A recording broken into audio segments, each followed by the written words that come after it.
सजातीय श्रेणी।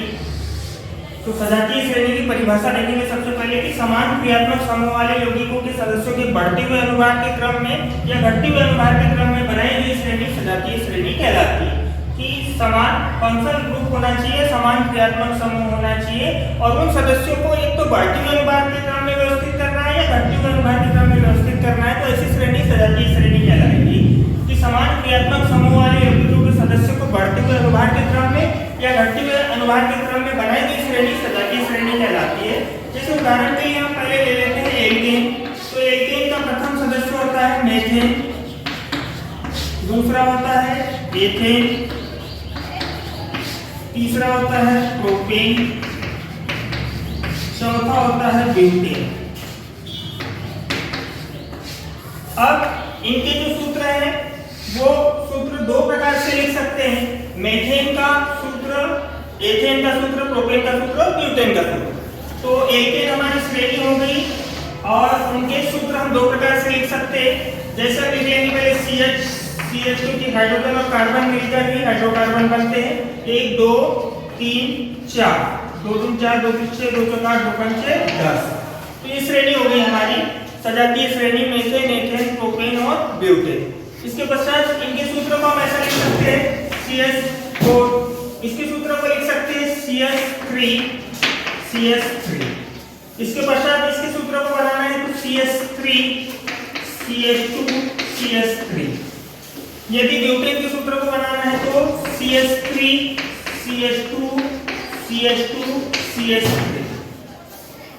तो इस प्रकार मेथेन, एथेन, प्रोपेन, ब्यूटेन तो समान क्रियात्मक समूह वाले यौगिकों के सदस्यों को बढ़ते हुए अनुभार के क्रम में या घटते हुए अनुभार के क्रम में यदि हम व्यवस्थित करते हैं तो ऐसी श्रेणी को सजातीय श्रेणी कहते हैं। जैसे हमारे पास सजातीय श्रेणी बहुत सारी है, उसमें से हमने पहले ही एल्केन नाम लिखा, मेथेन, एथेन, प्रोपेन, ब्यूटेन।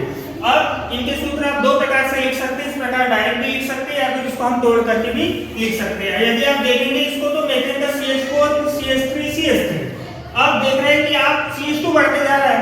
अगला सदस्य जो हमारा बना है प्रोपेन, उसमें एक CH2 बढ़ा, ब्यूटेन बना तो उसमें एक CH2 बढ़ा। यदि हम बात करें अगला सदस्य ले ले पेंटेन, तो पेंटेन का सूत्र हो जाएगा C5H10 और उसका संरचना सूत्र, इस सूत्र में सिर्फ CH2 बढ़ाना है, CH3, CH2, CH2, CH2, CH3।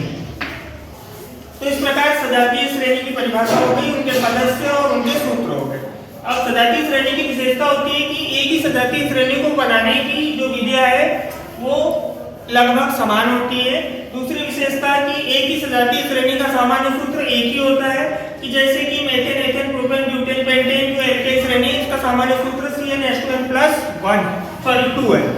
इसके पश्चात दो विशेषता होगी कि एक ही सजातीय श्रेणी को बनाने की विधियां लगभग समान होती है। दूसरा कि एक ही सजातीय श्रेणी के दो क्रमागत सदस्यों के बीच में CH2 का अंतर होता है। यहाँ पर देखेंगे तो CH2, CH2, CH2 बढ़ते जाता है। तो पहली विशेषता होगी कि एक ही सजातीय श्रेणी को बनाने की विधियां लगभग समान होती है। दूसरी विशेषता कि एक ही सजातीय श्रेणी का सामान्य सूत्र एक ही होता है। तीसरी विशेषता यह होगी कि एक ही सजातीय श्रेणी के दो क्रमागत सदस्यों के बीच में CH2 का अंतर होता है। चौथी विशेषता यह होती है कि एक ही सजातीय श्रेणी के दो क्रमागत सदस्यों के अनुभार में 14 का अंतर होता है। इन दोनों के अनुभार में 14 का अंतर होगा, इन दोनों के अनुभार में 14 का अंतर होगा। तो इस प्रकार सजातीय श्रेणी की परिभाषा, उनके सदस्य, उनके सूत्र और उनकी विशेषता एक बार फिर से रिपीट कर दे रहा हूँ। एक ही सजातीय श्रेणी के सदस्यों को बनाने की विधियां लगभग समान होती है। एक ही सजातीय श्रेणी के सदस्यों का सामान्य सूत्र एक ही होता है। एक ही सजातीय श्रेणी के दो क्रमागत सदस्यों के बीच में CH2 का अंतर होता है। एक ही सजातीय श्रेणी के दो क्रमागत सदस्यों के अनुभार में 14 का अंतर होता है।